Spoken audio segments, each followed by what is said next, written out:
Hey, this is Mike from the Run Testers, and this is our first run review of the Under Armour Velociti 3.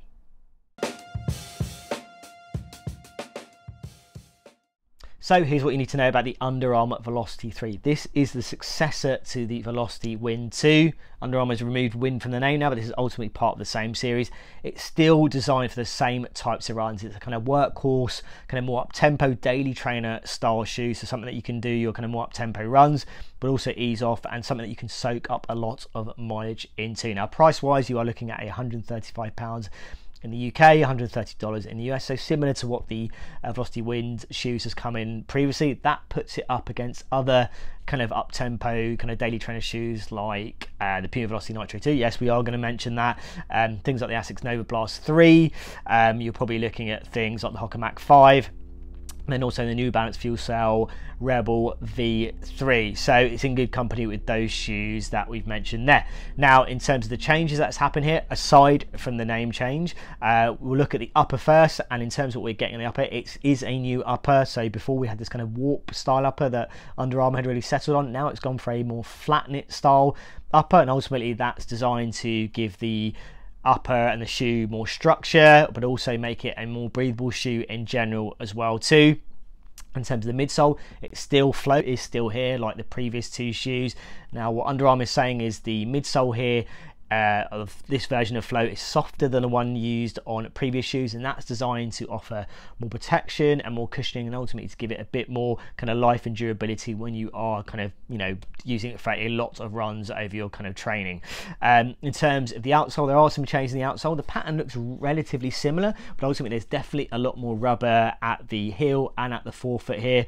I think ultimately to give it a bit more stability, again a little bit more life in terms of how much you can use this shoe.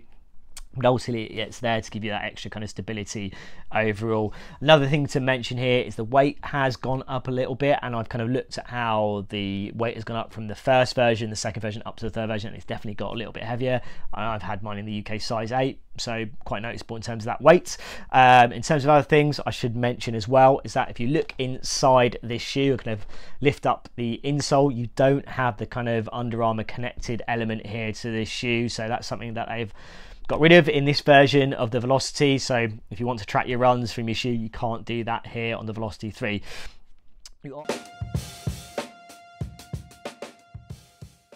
So in terms of fit, I had the Velociti 3 in a UK size 8. I had the Wind 1 and 2 in a UK size 8 as well. I had no issues in terms of the fit with those two shoes. I would say similarly with the Velociti 3. I said UK size 8 for me. Again, I have had no problems really in the couple of runs that I've done so far. Now obviously the change in the upper does kind of slightly alter how this shoe feels. I quite like the warp upper that Under Armour used in the first two shoes. I didn't find any major issues with it, but in terms of this one, I said a bit like the other two shoes, it does look like it's quite a narrow, long shoe, but ultimately I think there was enough space up front of the toes with, you know, without feeling too long or too spacious. I really like the kind of block down and the kind of feel you get in the midfoot. It really does kind of sit quite nicely. I did on my kind of narrow feet. You get a good lockdown with the laces and this kind of padded tongue, which is not overly padded, so you're not getting too much material there. And then you're getting a similar level of padding on the heel collar as well, which, you know, slightly different in terms of the formation, how it looks, but ultimately I think it's serving the same purpose. So for me, based on my testing, as I said, I've got quite skinny feet. The Velociti 3 UK size 8 has been fine for me. I wouldn't think about going half a size up or half a size down based on kind of my initial runs. I don't think going, you know, a full size up is going to be something that people are going to need to. I think it's going to run obviously ultimately too long there. So yeah, for me, I think you could probably go true to size. I think if you've gone true to size on the Velociti Wind 1 and 2, then you're going to get something similar with the Velociti 3 based on my couple of runs so far. Okay, so into that run test, and I've actually done a couple of runs over the weekend with this shoe. The first was a treadmill run. That was a 5k run at kind of 7:15 minute mile pace, so not quite my quickest kind of all-out 5k pace, but relatively kind of a nippy pace to see how it kind of handled more up tempo running or some slightly quicker stuff. And then on Sunday I did a longer run. I did kind of an hour run in definitely hotter conditions. That was kind of 8 minute 30 minute mile pace, so a little bit slower, see how it can handle, kind of going a little bit easier, kind of soaking up a little bit more time on my feet. Now, in terms of my experience with the previous two shoes, I really liked the first version of the Velociti Wind. I think the Velociti Wind 2 wasn't massively different. There were some changes in maybe the upper department, but ultimately the feel of that shoe, I think, you know, a lot of what Under Armour did with the first shoe was really, really good. And I think the Wind 2, it didn't really change that much. Now, there does feel like there's some notable changes in terms of the experience of running the shoe compared to the first two shoes. I'd say that comes mainly from, I would say, the jump up in weight a little bit. Now, it's not a heavy shoe, but ultimately it has picked up some weight from the first shoe. I think that was one of the real kind of standout qualities from the first shoe, is that it was nice and light. That flow kind of midsole, again, we don't know what it's made of. You know, Under Armour doesn't really kind of give out what it is and what the makeup is, but in terms of what it felt like, it felt snappy, it felt responsive. You know, you've got that kind of, because of that all-in-one design, it feels really kind of nice and connected, kind of that grounded feel, and I think it worked really nicely. I think you still got that in the 2, but I just felt like with the first version, and I think I said some of us in the team felt the same, the first one was a real standout kind of daily trainer, kind of workhorse style shoe. And in terms of what you're getting here, I'll just say we'll start with the kind of treadmill run, and it felt pretty good. When up the pace, it felt generally fine. You still get that kind of good feeling from the kind of flow midsole. I do think it is a little bit softer, a touch softer, which doesn't necessarily mean it's a better shoe to run a little bit quicker in. What I would say is that it actually feels a bit better on that kind of second kind of run, the slower run that I did, where I think, you know, when I've done slow runs in the previous two shoes, I've gone a little bit longer. I have felt the kind of harshness a little bit of the midsole. It's not as soft or as forgiving as some of the other midsole foams in kind of workhorse daily trainer shoes, but you do get a kind of nice feeling out of it, I think. But in that longer run, it definitely felt a lot more comfortable than I've felt running longer in previous Velociti Wind shoes. So I think that is a plus, but I do think the fact that it's jumped up a little bit in weight, and I feel like the first version, the weight was, you know, pretty much bang on in terms of what it needed to be that kind of up-tempo daily trainer.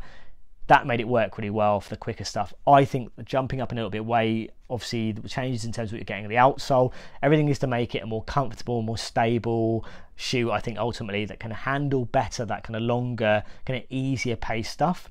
I think it can do that, but I think maybe it's lost a little in terms of its peppiness, in terms of running the quicker stuff ultimately. As I say, it's early days in terms of that testing, but that's kind of what I'm feeling at the moment in terms of the kind of couple of runs that I've done. I didn't feel like it blew me away in the same way those first runs with the Velociti Wind did, and the kind of slightly more up-tempo quicker runs, but I think in terms of my longer runs, that longer kind of slower run that I did, it did feel, you know, a lot more comfortable. I felt a lot more comfortable running in it, a little bit slower as well. And it gave me a little more confidence, thinking that if I had to run a little bit longer in this shoe, then it would be better equipped to do that. So it almost feels like it's veered a little bit the other way in terms of what we've got from the previous Velociti Winds.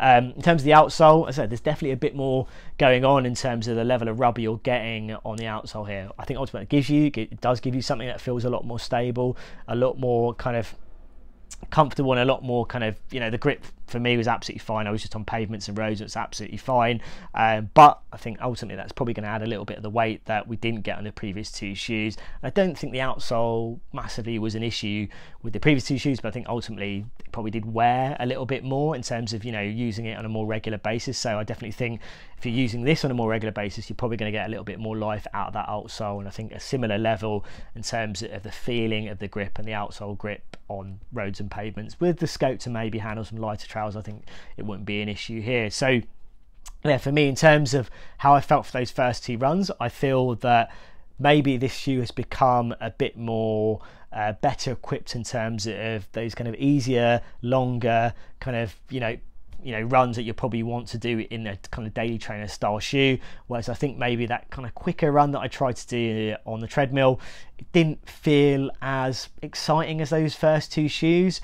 As I said, you know, I've got more running to do in it, but that's kind of the sense that I've got so far, that maybe it's kind of swayed the other way a little bit. But we'll see in terms of more running, but that's kind of my initial thoughts on the Under Armour Velociti 3. Big fan of the first one. I think the second one, minor changes. Velociti 3 feels like a different shoe, a shoe that maybe it's going to cater different runners, still give you that flow midsole feel, but maybe in a slightly different way, and maybe slightly alters the experience and the feeling of running it in this shoe.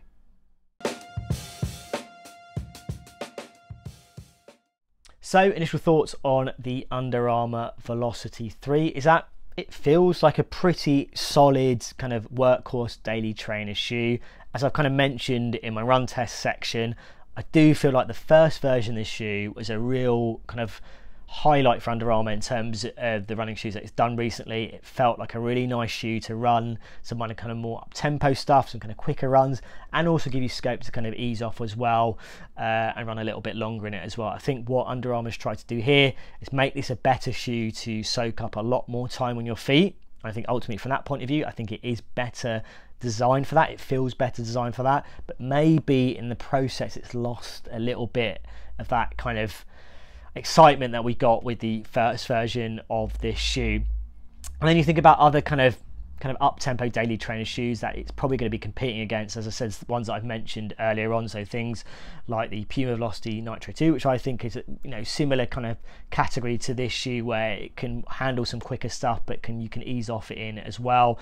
I think things like the Hoka Mach 5, which definitely has a more kind of speed-focused edge to it in terms of being a daily trainer. I think also things like the Nova Blast C, which I don't absolutely love, but I know it's a popular shoe, and I know that can serve a similar purpose in terms of what this shoe kind of wants to deliver as well. And then the New Balance Fuel Cell Rebel V3, which I know that Nick really likes, and I think again it sits in a similar kind of category. Is this shoe better than those shoes or better equipped?